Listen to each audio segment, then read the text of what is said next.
Et tout le monde relationnel. parraine tout le monde et tout. Voilà, parfait. Allez, nickel. Là, on est en live sur Facebook.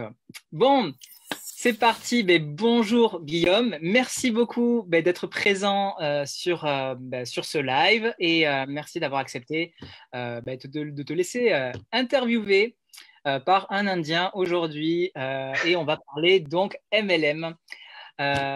Aujourd'hui, Guillaume, donc du coup, avant tout, présente-toi s'il te plaît à notre audience. Ok, bon, en tout cas, salut Ronnie, merci encore pour l'invitation.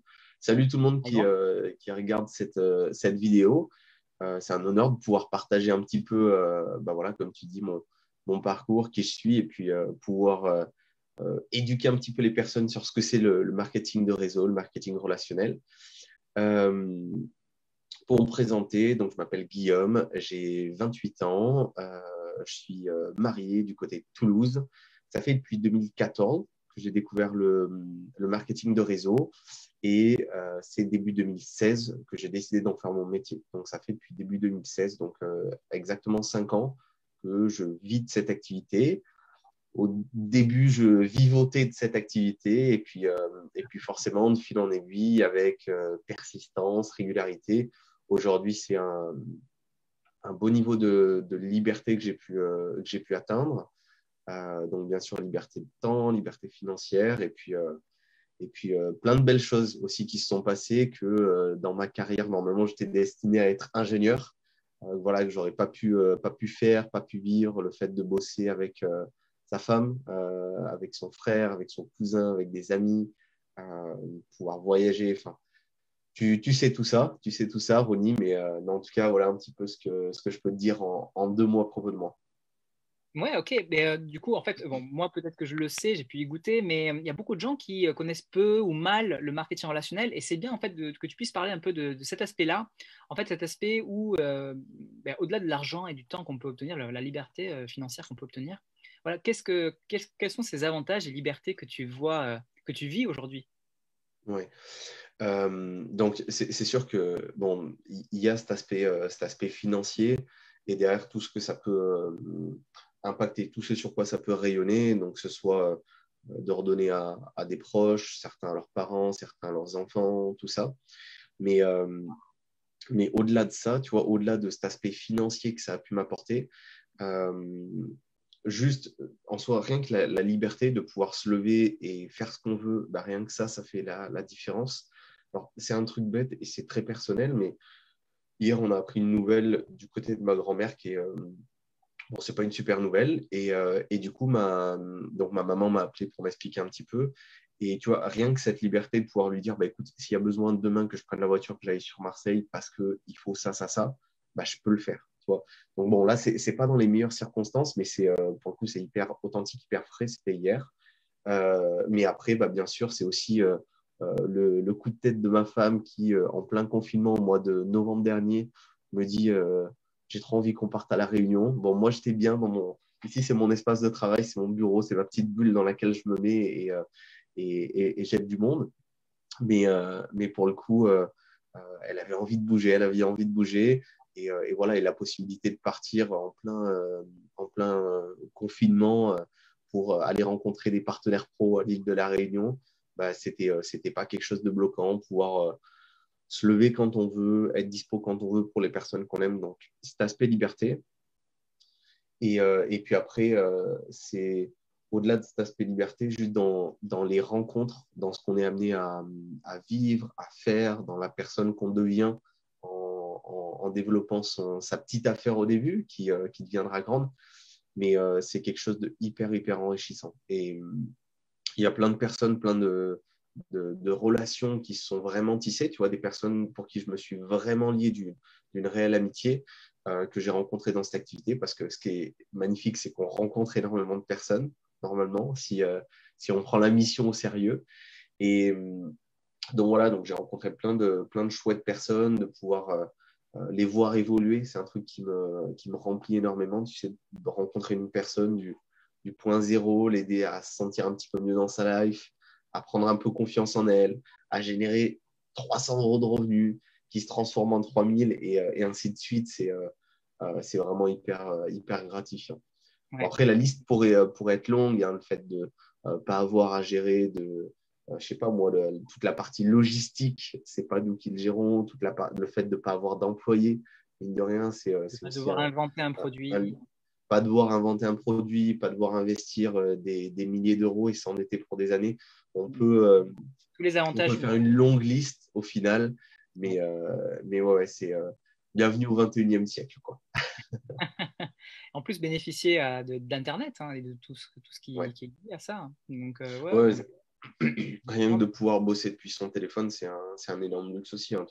Là, pendant 2 jours, la semaine dernière, j'étais chez mes parents. Avant ça, on a été faire 4 jours en Corse avec quelques personnes de l'équipe. Bah, quand tu as un travail traditionnel qui te demande d'être à un lieu précis, à une heure précise, bah, ce n'est pas quelque chose que tu peux faire. Quand tu peux embarquer ton outil de travail dans la poche, c'est de suite plus pratique. Exactement. Ben, moi, personnellement, si j'ai pu faire un tour du monde, c'est parce que je pouvais bosser de mon téléphone. Et Ouais. c'est une liberté incroyable, quoi. La liberté géographique, ça a une vraie valeur et ça mérite vraiment. Il faut le mesurer, quoi. Le fait d'être bloqué dans un bureau pendant je ne sais combien d'années de sa vie, faut le peser, quoi. Faut vraiment. Je pense que c'est un argument important à mesurer, quoi. Ouais, c'est sûr. Ok, ben, merci beaucoup pour d'avoir un peu expliqué qu'est-ce que c'était que être un marketeur de réseau. Hein. C'est même au tout début, dès le départ, quand on est débutant, ben, on a tous ces avantages en fait, sans le côté argent, puisqu'au début on n'a pas de revenus, peu de revenus. On a quand même tous ces avantages, le fait de pouvoir travailler de son téléphone, le fait de pouvoir travailler quand on veut avec les gens que l'on souhaite, avec les gens qu'on apprécie, le fait de pouvoir accompagner les autres à réussir dans une activité, ça c'est dès le départ également. Voilà, il y a pas mal d'avantages et de côtés vraiment sympathiques dans notre métier dès le départ. Et je pense qu'il faut le souligner parce que souvent les gens ne se projettent pas en nous qui avons déjà plusieurs années d'expérience. Mais par contre, voilà, si on peut leur parler de quelque chose qu'ils vont vivre dès le départ, ça leur parlerait plus. Ouais. Ouais. Donc du coup, Puis, Guillaume, j'ai une question pour toi. Je pense que ouais. beaucoup de gens l'ont. C'est et comment as-tu fait pour réussir en marketing relationnel? Donc ça, c'est la question généraliste. Et je vais découper ça en qu'est-ce que tu as fait au tout départ? C'est-à-dire déjà, comment tu as rencontré le MLM? Dans quelles circonstances tu as pris la décision de démarrer? Et qu'est-ce que tu as fait au tout départ, tes premières actions? Et après, je reviendrai sur, par la suite, qu'est-ce que tu as fait? Ok. Donc, au tout départ, comment est-ce que j'ai connu et qu'est-ce qui a fait la différence peut-être pendant les premiers mois, la première année. Donc, moi, j'étais en école d'ingénieur, comme je te disais tout à l'heure, du côté de Grenoble. Et j'ai découvert vraiment via une amie qui m'a dit, oh, bah, ce matin, j'ai été rencontrer quelqu'un qui m'a donné ma composition corporelle, ma masse grasse, ma masse musculaire et qui m'a fait déguster un smoothie. Et moi, tu vois, à l'époque, j'étais hyper sportif, donc ça m'intéressait de connaître ces valeurs. Donc, j'ai dit à cette amie, ah ouais, mais du coup, tu as payé combien? Ça t'a coûté combien? Et elle m'a dit, c'était gratuit. Et du coup, j'ai dit, bah, attends, passe-moi le numéro de ce gars. Donc, je l'ai appelé. C'est celui qui a été mon coach, hein, pendant quelques mois, qui m'a accompagné d'abord sur mes résultats physiques parce que je voulais être consommateur. Et si tu veux, après, quand on m'a parlé d'une opportunité, ce dont on vient de parler, où tu n'avais pas de patron, liberté géographique, pas de logistique, pas inventer de produits, tu pouvais être ambassadeur, si ça, je me suis posé un peu 1000 questions. Et je ne sais pas si tu connais sûrement les couleurs de personnalité. Je suis vraiment très analytique comme personne. Donc, tu sais, j'ai besoin de tout comprendre, tout connaître. Et pour le coup, c'est quelque chose qui sortait de mon schéma de pensée, de mon éducation, de ce que je savais, ce que je pensais possible. Donc, pendant bien 3 mois, je me suis renseigné. C'est quoi l'industrie du marketing de réseau? C'est quoi cette société? Yes, les produits ils sont bons en goût et ils m'ont apporté des résultats physiques, mais c'est quoi qu'il y a derrière? Tu vois ce que je veux dire? Je voulais vraiment comprendre le Système. marché, le mode de fonctionnement de la société, tout ça, parce que c'était quelque chose de complètement nouveau pour moi. Mm-hmm. Et du coup, au bout de quelques mois, j'en suis lancé à la conclusion. J'ai rien à perdre. On verra un petit peu ce que ça donne. Mais voilà, mais je vais essayer, je vais voir un petit peu.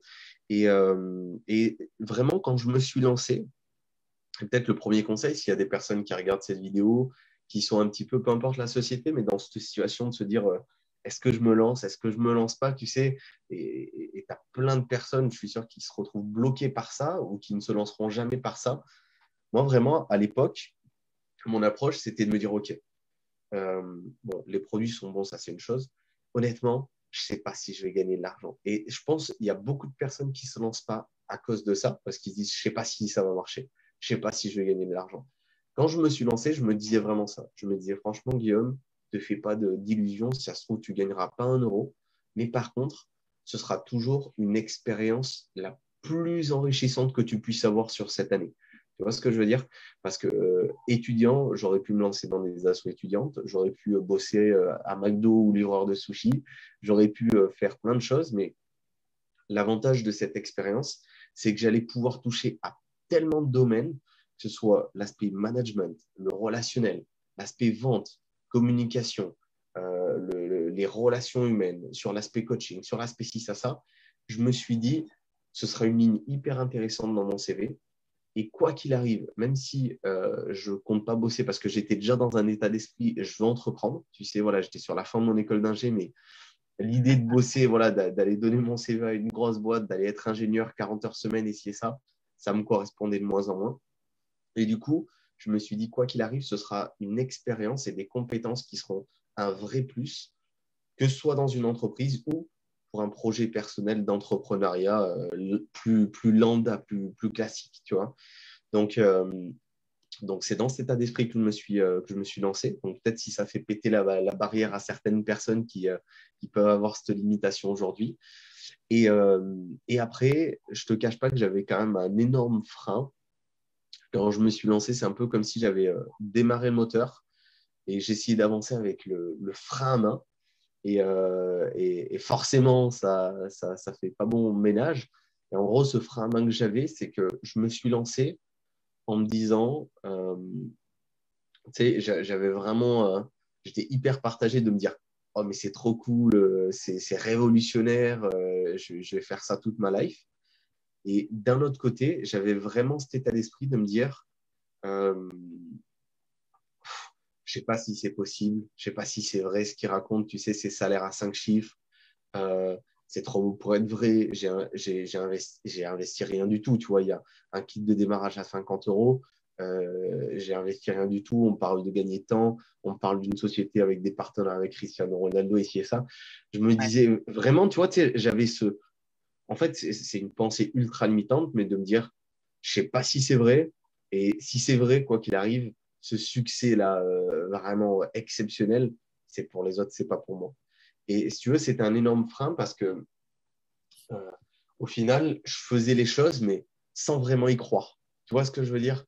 Je Ouais, ouais. faisais les choses sans vraiment y croire. Quand je parlais à du monde, quand j'invitais du monde, qu'est-ce qui faisait que j'étais pas régulier? Qu'est-ce qui faisait que j'allais pas non plus aux événements de formation? Je me connectais pas forcément sur les appels parce que je me disais, tu vois, bon, moi, je fais mon petit truc, je fais mon expérience, mais ce succès, ce truc, je sais pas si c'est vrai, si c'est vrai, c'est pour les autres.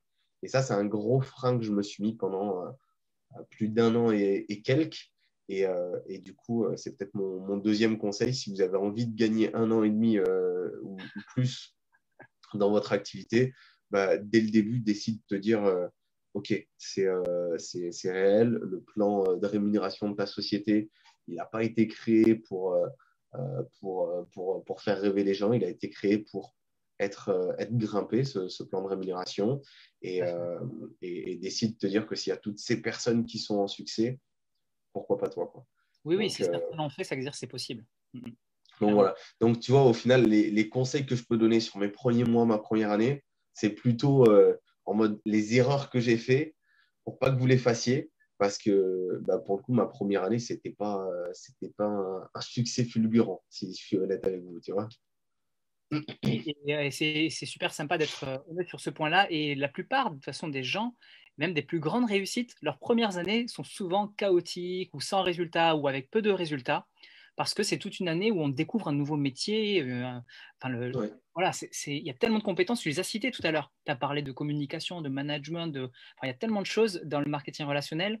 Et ouais, c'est des vraies compétences. Et comme dans tout métier, il faut apprendre ces compétences. Au début, on est stagiaire, en formation, on est apprenti et ça prend du temps.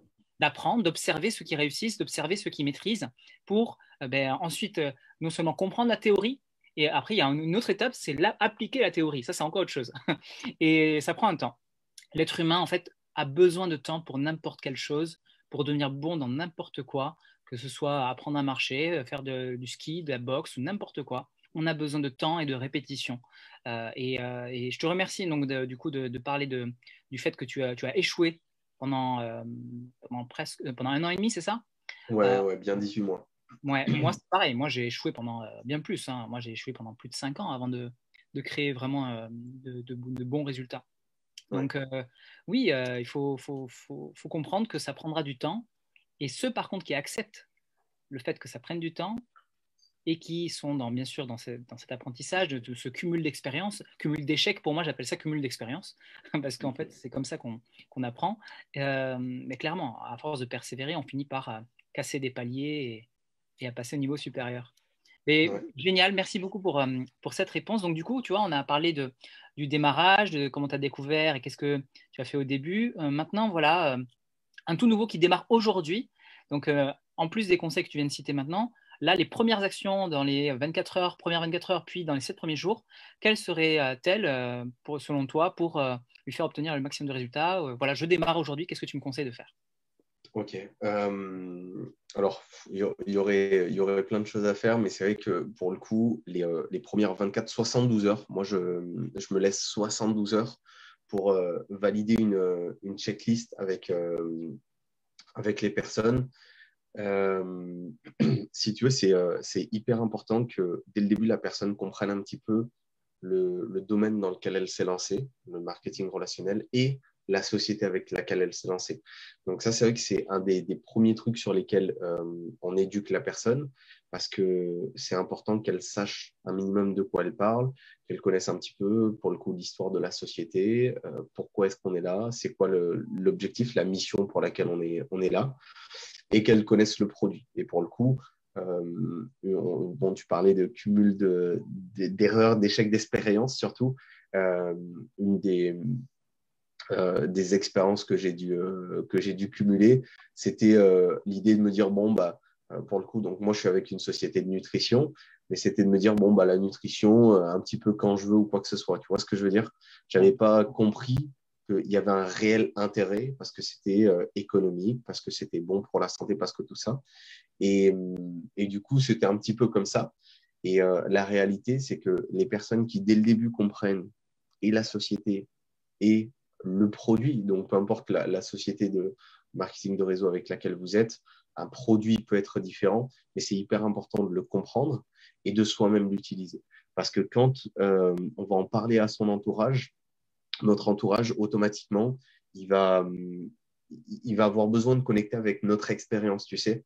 Donc, notre expérience d'utilisation ou de consommation, dans le cas où c'est de la nutrition pour moi, consommation du produit. Donc, voilà, donc ça, c'est les premiers points sur, ben voilà, qui connectent un petit peu avec la mission et qui commencent à créer son histoire, son ressenti, son expérience avec le produit pour pouvoir communiquer là-dessus. Ensuite, ce qu'on fait aussi dans les 72 premières heures, c'est la liste de 50 à 100 personnes. Je dis à mon nouveau distributeur, tu vas lister une dizaine de réseaux différents. Et puis, dans chaque réseau, donc ça peut être les amis de classe, les collègues de mon job d'été de l'été dernier, les personnes de la famille, bon, 10 réseaux différents, 5 à 10 prénoms par réseau. Et du coup, on va se retrouver avec une liste de 50 à 100 personnes. Ça va être les 50 à 100 premières personnes qu'on va contacter ensemble, d'accord? Et ça va permettre non seulement à mon nouveau distributeur de se former, de comprendre un petit peu comment est-ce qu'on explique ce qu'on fait, ce qu'on peut apporter aux gens, comment est-ce qu'on répond peut-être à certaines objections. Voilà, peut-être il y a certaines personnes de son entourage qui vont avoir des questions un peu plus approfondies ou quoi que ce soit, donc il va me voir y répondre. Et vraiment, ces 50 à 100 personnes, comment est-ce qu'on les contacte? C'est comment j'explique à mon distributeur, tu sais, c'est pas, il peut pas du jour au lendemain s'autoproclamer ambassadeur de telle marque ou quoi que ce soit parce que ça va faire, euh, les gens vont comprendre que c'est trop récent, ça va faire fake ou quoi que ce soit. Donc je dis vraiment à mon nouveau distributeur, écoute, Le but, c'est que tu partages un petit peu ça à ta famille. Parce que regarde, ça fait quelques jours, quelques semaines que tu consommes la nutrition, tu kiffes. Partage-leur vraiment comme un resto dans lequel tu viens d'aller, que tu kiffes, un film que tu as été voir au cinéma, que tu as aimé. Partage-leur un truc que tu aimes. Et puis, dès qu'ils te posent des questions, eh ben, on voit ça ensemble, d'accord? Tu leur dis que tu les mets en contact avec une personne qui fait ça depuis un peu plus de temps, dont c'est le métier, pour répondre à leurs questions, d'accord? Donc vraiment, euh, première étape, c'est connecter avec la mission, les produits et tout ça. Deuxième, c'est commencer à se mettre dans l'action, tu vois, et vraiment se positionnant comme consommateur satisfait. Et puis ensuite, ce que j'aime bien travailler aussi dès le début, alors après, bon, on pourrait faire une liste à rallonge, mais c'est vraiment les trucs que je viens essayer de checker sur les 48-72 premières heures, les 2-3 premiers jours. Le dernier point, c'est vraiment de faire un tête-à-tête avec mon distributeur, mais d'avoir une vraie discussion sur ses objectifs. Pourquoi est-ce qu'il est là? Peut-être lui faire prendre conscience qu'il peut définir des plus gros objectifs. Il peut apprendre à rêver à nouveau avec le marketing de réseau. Tu sais, c'est vrai que les rêves, ils sont un peu endormis dans le système traditionnel, ouais, voilà, dans lequel on est avec, tu fais tant d'années d'études, tu bosses 40 ans pour un patron, tu vis une retraite avec la moitié de ton salaire. Bon. Donc voilà, donc j'aime bien définir les objectifs, savoir pourquoi il s'est lancé, quels sont les objectifs sur le court terme, qu'est-ce qu'il va vouloir faire quand il va gagner ses premiers 500 000 euros, quels sont ses objectifs sur le long terme, est-ce qu'il y a des personnes pour qui il a envie de se battre, qu'il a envie de mettre à l'abri ou quoi que ce soit. Donc voilà, des fois ça passe par une conversation, des fois il y a le fameux dream board qui revient aussi. Des fois, voilà, c'est une liste d'objectifs à se lire régulièrement, une liste de pourquoi. Mais voilà, c'est les conversations que j'aime bien avoir dès que quelqu'un se lance. Comme ça, il connecte avec la mission, il se met dans l'action et moi, j'apprends à savoir pourquoi est-ce qu'il est là aussi, tu vois. Ça me permettra de bosser au mieux avec lui sur le long terme. Donc, voilà un petit peu ce que je peux te dire pour le début d'un nouveau distributeur. Excellent, j'adore. Ensuite, deuxième étape, je commence à avoir un début d'équipe, une petite équipe, mais j'arrive pas à les motiver, ils sont démotivés ou ils font rien, ils font pas grand-chose, ou il y a personne qui travaille, ou elle s'est démotivée, il y en a une qui a abandonné, il y en a deux qui ont abandonné. Qu'est-ce que je fais mal? Qu'est-ce que tu peux me conseiller? Comment je peux passer à l'étape suivante? Comment je peux faire en sorte que mes équipes soient motivées, passent à l'action, etc. Ouais. Bon, honnêtement, c'est une question qui est délicate parce que tu sais, c'est la question. J'ai même des personnes, voilà, ça fait 2 ans, ça fait 3 ans, et ils ont toujours cette question. Ouais. La réalité, c'est que dans 9 cas sur 10, c'est vraiment à propos de mettre plus de personnes. Tu vois ce que je veux dire? Parce que j'ai beaucoup de personnes qui pensent qu'en ayant peut-être deux distributeurs, bah, il y en aura un sur deux qui ce sera une roquette et puis le deuxième, ce sera quelqu'un de sérieux. La réalité, c'est que peut-être sur 10 personnes, il y en aura tant qui seront, enfin, il y en aura peut-être un qui sera vraiment une roquette, peut-être quelques mois, peut-être quelques années, on verra. Il y en a deux, trois qui vont connecter un minimum avec la mission. Il y en a deux, trois, il va falloir leur courir après. Et il y en a deux, trois, le lendemain après avoir démarré, on n'aura quasiment plus de nouvelles, tu vois, ou soit ils feront leur truc de leur côté, ce ne sera pas très porteur sur le long terme. Donc, souvent, voilà, une personne qui me dit ça, je lui dis, bah, OK, montre-moi les chiffres. Et très souvent, quand on est dans l'attente de mais pourquoi lui il fait pas, mais pourquoi lui ça avance pas, mais pourquoi lui il n'est pas sérieux, c'est parce qu'on n'a pas assez de monde. Et la réalité, c'est que si tu es vraiment dans l'action, tu n'as pas de temps à perdre. Enfin, tu vois, tu t'attardes pas en fait sur les personnes qui vont pas avancer ou quoi que ce soit. Donc ça, c'est important. Et donc ça, c'est le premier truc. Et après, parce que la deuxième partie de ta question, c'était comment est-ce qu'on fait pour motiver quelqu'un ou quoi que ce soit. Donc bien sûr, tu peux faire, tu sais, voilà, il y a pas mal de... Tu peux faire du dev perso, tu peux l'aider à visualiser ses objectifs, à reconnecter avec ses why, à ci, à ça. La réalité, je pense que, tu sais, si par exemple, je me dis, Guillaume, c'est quoi les qualités que tu veux chez un nouveau distributeur Je veux que ce soit quelqu'un qui ait des valeurs de travail. Je veux que ce soit quelqu'un qui soit discipliné, qui soit autonome. Je veux quelqu'un qui soit motivé pour sa life, tu vois, qui a envie d'avancer aussi ou ça. Et c'est les premières compétences auxquelles je pense. Tu sais, je ne vais pas penser, je veux que ce soit, je sais pas moi, quelqu'un qui s'y connaît en nutrition ou quelqu'un qui sait faire des beaux posts sur les réseaux sociaux ou quelqu'un qui a telle compétence oratoire ou quoi que ce soit. Souvent, ce qu'on recherche, c'est… Et la réalité, c'est que, tu sais, des valeurs comme le travail, la discipline, tout ça, c'est difficile à enseigner ça. Tu vois ce que je veux dire? Je peux apprendre quelqu'un à mieux communiquer. Je peux apprendre quelqu'un à mieux savoir en nutrition. Et, et du coup, c'est vrai que souvent, ce que je dis aux personnes, c'est que tu peux pas… tu peux aider quelqu'un de motivé qu'à l'agnac à développer les compétences. Par contre, quelqu'un qui a peut-être les compétences, qui a peut-être du potentiel, mais qui n'a pas l'envie, qui n'a pas ce niaque, c'est difficile d'aller le chercher pour lui.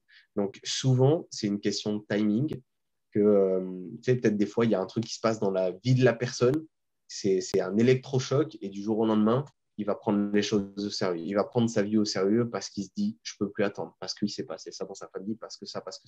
Ou parce que, des fois, tu sais, ils ne prennent pas trop l'opportunité au sérieux et donc ils ne sont pas forcément investis. Et puis, il y a un jour un trop-plein au travail, tu sais, dans leur travail principal, qui font qu'ils se disent, attends, en fait, il y en a marre. Et du jour au lendemain, ils vont vouloir attaquer à temps plein et faire une vraie activité. Donc voilà, donc je ne sais pas s'il y a euh, tu vois, des vrais moyens de motiver quelqu'un aussi ou ça. La réalité, c'est que je rencontre un max de personnes, je vais partager un max de personnes. Il y en a avec qui ça va connecter direct et on va faire de belles choses. Il y en a avec qui ça va être sur le long terme aussi, parce qu'il y a besoin de péter des barrières comme moi j'ai eu besoin, tu vois. Et moi, la première année, la personne que j'étais dans ma première année, mon, mon sponsor, donc pour le coup, tu le connais, euh, il aurait pu faire tout ce qu'il veut hein, pour me motiver, pour ci, pour ça. La réalité, c'est que c'est moi qui avais besoin de péter un peu des barrières dans ma tête. Et, euh, et voilà. Après, bien sûr, le dernier, si je dois donner vraiment un conseil par rapport à ça, c'est que les personnes qui rejoignent notre affaire, ils n'ont pas envie d'avoir un boss qui les motive. Ils ont envie d'avoir un leader à suivre. D'accord. Et tu sais, voilà, si les gens ils avaient envie d'avoir un boss qui leur met la petite carotte avec la qualification, un boss qui leur dit tu vas faire ça, ils iraient trouver un CDI. S'ils se lancent dans le marketing relationnel, c'est parce qu'ils ont envie de suivre un leader. Un leader, c'est quelqu'un qui monte la voie, c'est quelqu'un qui inspire de la confiance, c'est quelqu'un qui donne l'espoir que hey, on va créer quelque chose de sympa. Donc, en gros, mon conseil, ce serait peut-être soit cette personne de confiance qui est engagée dans ce qu'il fait, qui est solide, sur lesquels les personnes vont avoir envie de se greffer à la mission, de s'appuyer et tout ça. Tu vois. Totalement d'accord. Ouais.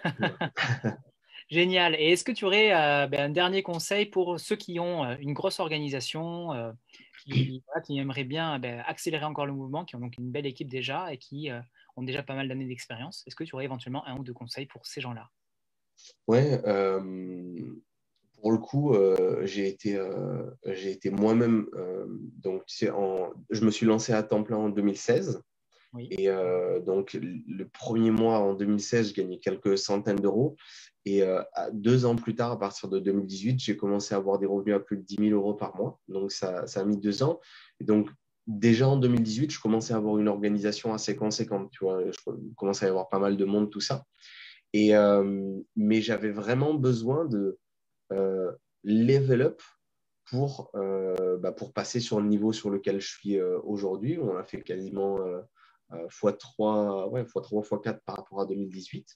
Donc, j'avais besoin de level up là-dessus. Et donc, peut-être pour des personnes, alors tout est relatif, hein, peut-être certaines personnes qui commencent à avoir un petit groupe et qui génèrent peut-être 2 000, 3 000 euros par mois, et c'est déjà un petit groupe en conséquence. Mais le truc, c'est que, tu sais, j'étais sur ce niveau, ça avait avancé quand même, et je me disais, bon, bah, écoute, il y a du monde, et donc, ils vont faire les choses, ça va avancer, automatiquement, je vais me retrouver sur tel niveau dans le plan marketing, dans le plan de rémunération, d'ici 12 mois, 18 mois, 24 mois. La réalité, c'est que ça ne s'est pas du tout passé comme ça. C'est que mon meilleur conseil par rapport à la construction de son activité, même quand on devient un leader, qu'il commence à y avoir un groupe, alors il y a plein de choses sur lesquelles on peut faire attention. Et je pense que c'est des choses, pour le coup, peut-être les leaders qui écoutent ça, voilà, si vous êtes leader d'organisation ou quoi que ce soit, vous avez déjà un support système qui vous permet d'accompagner les nouveaux, peut-être avec des vidéos, peut-être avec un groupe Facebook, peu importe.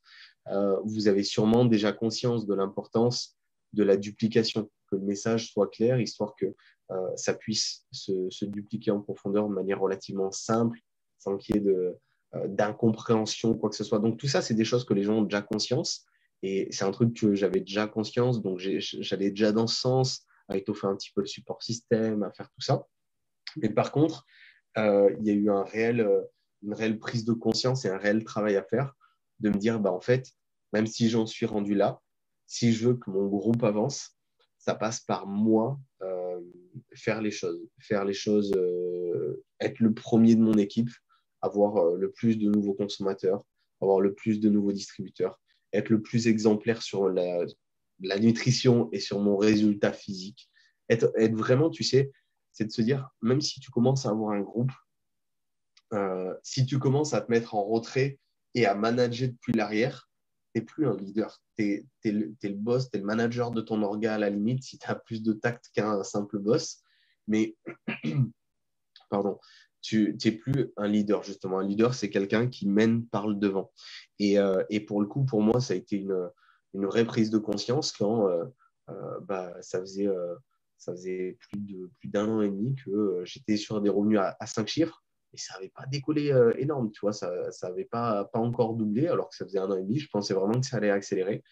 Et en réalité, à partir du moment où j'ai moi-même repris les bases, il se passe plein de choses. C'est que déjà, tu crées du nouveau, donc des nouvelles histoires, donc tu donnes de la dynamique à ton activité. Mais par le fait que tu fasses ça, il y a plein de personnes qui vont avoir envie de se greffer à ça, qui vont avoir envie de faire pareil. Comme tu es plus aussi dans le vrai, tu peux encore mieux accompagner tout le monde et peut-être les petits conseils, les petites idées ou tout ça. Donc, voilà, donc mon conseil, peu importe le niveau, peu importe l'organisation qui avance ou quoi que ce soit, c'est toujours garder cette place de leader, de personne qui va vouloir être sur le devant avec l'équipe, montrer l'exemple, être dans l'action et faire attention de ne pas tomber dans le piège de passer en retrait et manager simplement le groupe, tu vois. Yes, excellent, j'ai adoré les conseils. Du coup, tu as parlé à un moment de développement personnel. C'est quoi pour toi le développement personnel? C'est une grande question que tu me poses ici, Ron.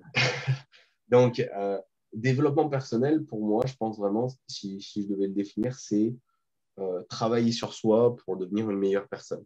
Et la réalité, c'est que chaque personne doit se développer personnellement différemment. Tu vois ce que je veux dire?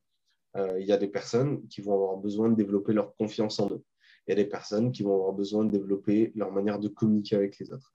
Il y a des personnes qui vont avoir besoin de développer. Tu vois, chaque personne, en fonction de qui tu es, en fonction de euh, ton histoire de vie, ton recul, peut-être tes études, peut-être ton expérience pro, tu vas avoir besoin de développer des compétences différentes. Donc, moi, vraiment, ce que je dis à l'équipe, c'est que il n'y a pas un développement personnel qui est unique à tout le monde. Chacun doit le faire à sa manière, en fonction de là où il en est, en fonction de ce qu'il a besoin et en fonction de sa période de vie et dans son activité dans laquelle il est. Tu vois ce que je veux dire?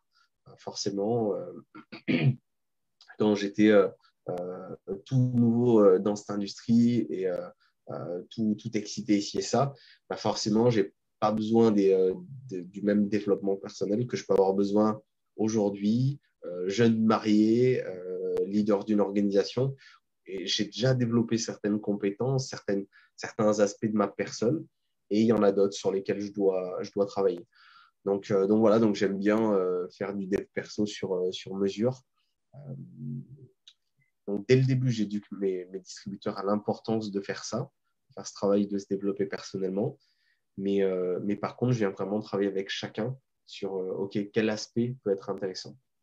Après, voilà, il y a des grands basiques, quoi qu'il arrive, voilà, sur l'aspect communication, comment se faire des amis, c'est un vrai bijou.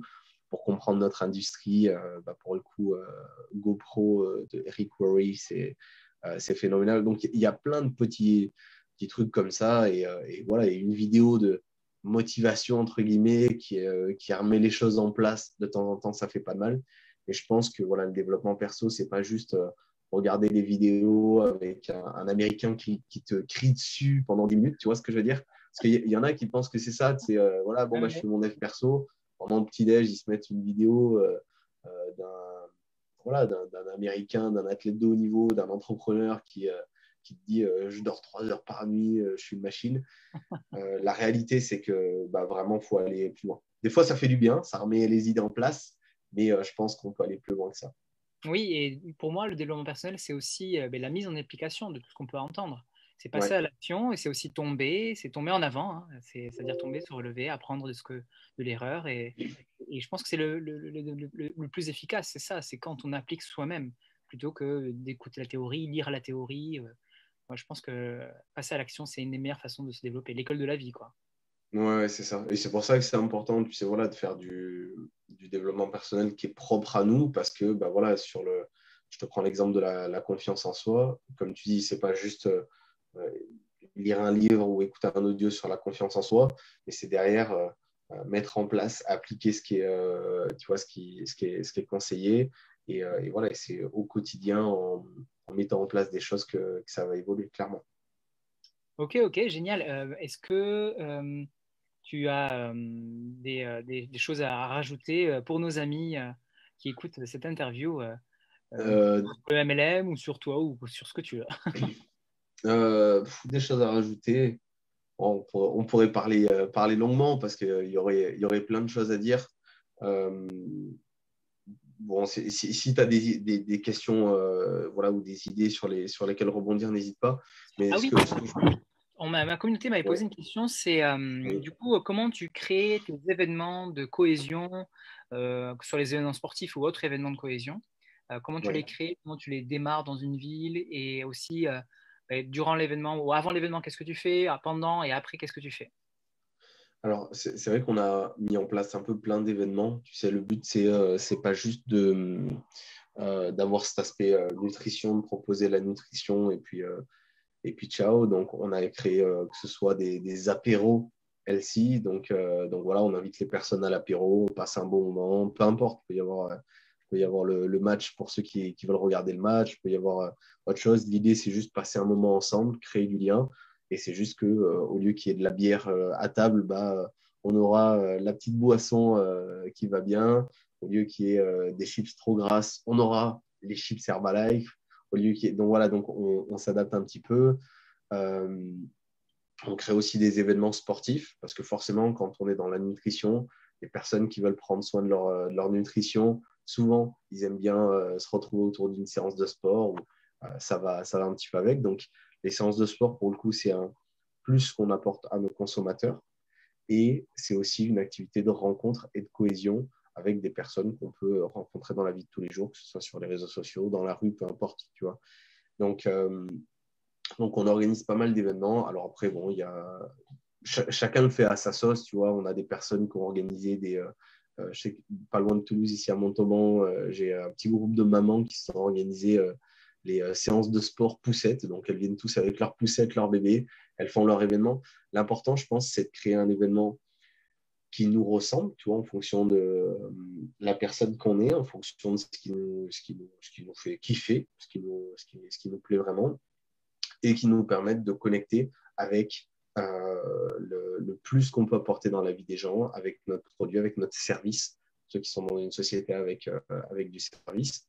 Donc, euh, donc voilà, donc je pense que c'est important de faire quelque chose qui nous ressemble.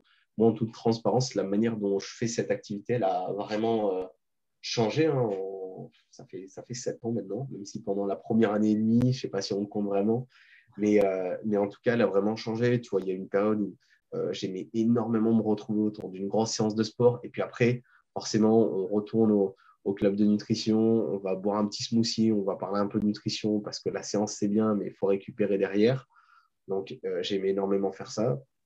Il y a eu une période où ce que j'aimais beaucoup, c'était juste passer les journées dans mon club de nutrition.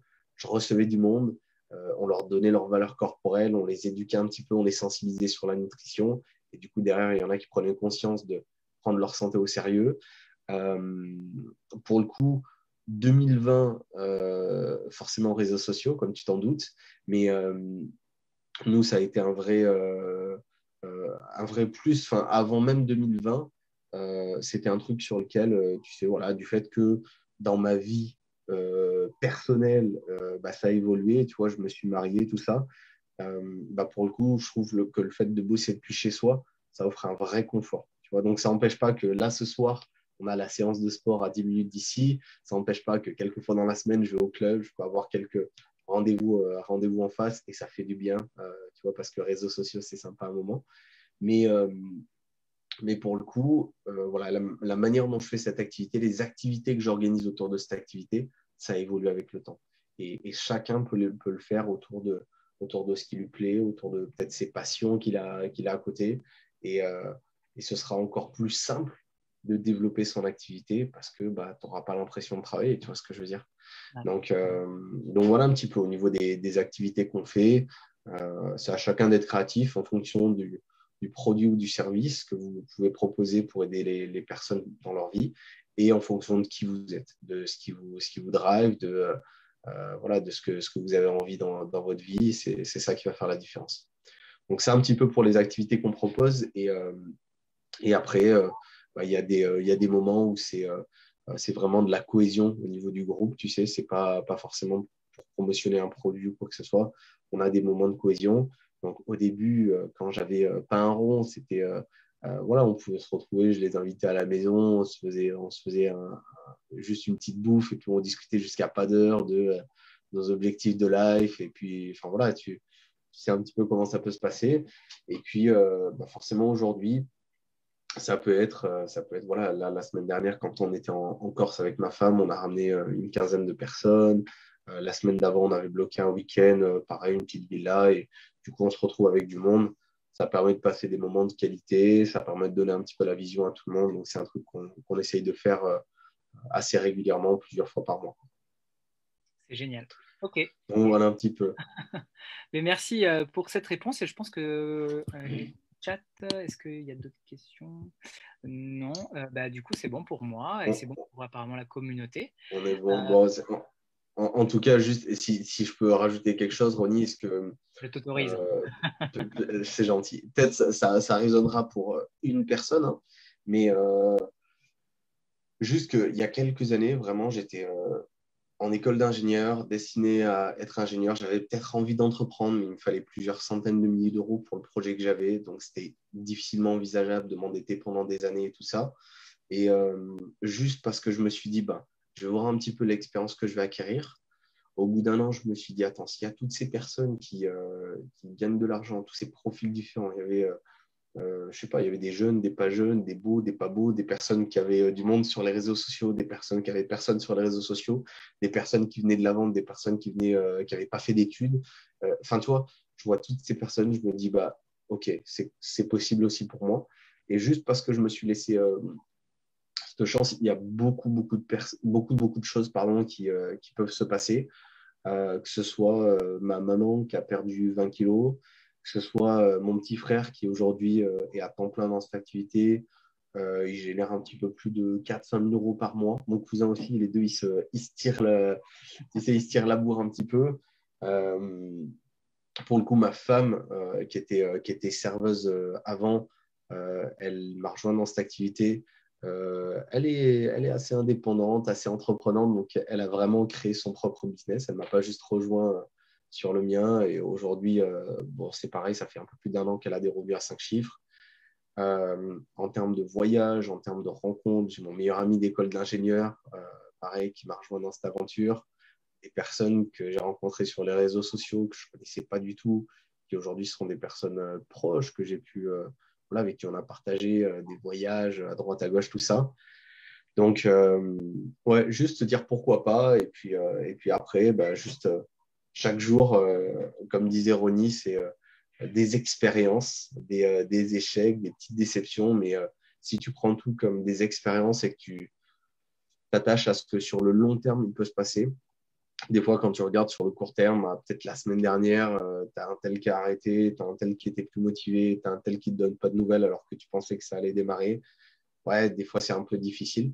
Par contre, si tu attaches ta vision à ce qui peut se passer sur le long terme, je te garantis que si tu fais les choses et que tu regardes de 6 mois en 6 mois ou de 1 an en 1 an, forcément, dans 1 an, tu seras avec plus de revenus, avec plus de liberté, avec plus de belles relations, de belles histoires autour de toi.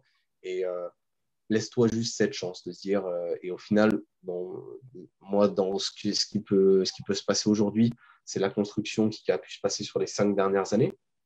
Et 5 ans, quand on réfléchit, c'est vraiment pas ouf, quoi.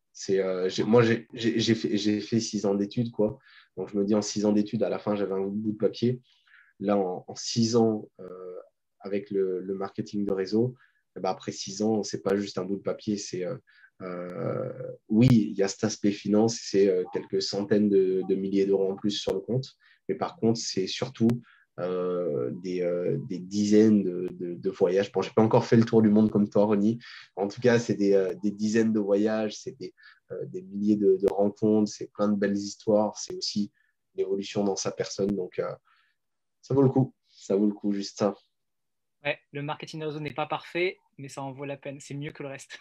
C'est mieux que le reste, clairement. Clairement, clairement. Ok, génial. Ben, je te remercie énormément, Guillaume. J'ai pris un réel plaisir à t'écouter. C'est juste génial tes réponses à chaque fois. C'est vraiment juste. Il y a pas mal de sagesse dans ce que tu dis. Et donc, on sent l'expérience, le vécu. Et ouais, je vous souhaite une belle vie à toi et ton épouse. Et on reste connectés, on reste en contact. Peut-être qu'on fera un événement ensemble par la suite, à voir. Mm. Avec Et plaisir. En tout cas, ouais, c'était un plaisir de partager. Donc, merci encore pour l'invitation. Et puis, au plaisir d'un événement, de se rencontrer en physique. je te remercie énormément et à bientôt. Et comme j'aime bien dire à ma communauté, direction la Grande Ourse. Allez, je coupe le live et je coupe Ciao, tout ça. ciao tout le monde. À plus.